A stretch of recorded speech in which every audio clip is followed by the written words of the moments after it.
कि जाह दिनवाए बहुआ बेटा लेके सुतालो केवड़िया बाते कइलू तार दिनवा जाह दिनवाए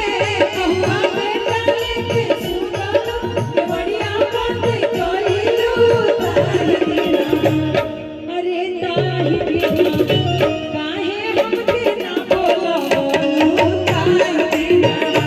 काहे हमके ना बोलो तार दिनवा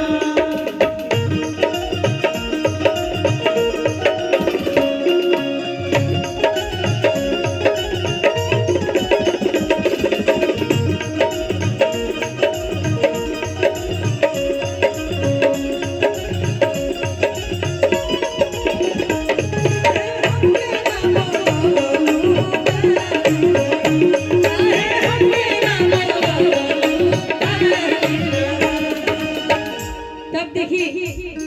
जब सास के रिप्लाई रहत रही बात तो पतो कम थोड़े बड़ी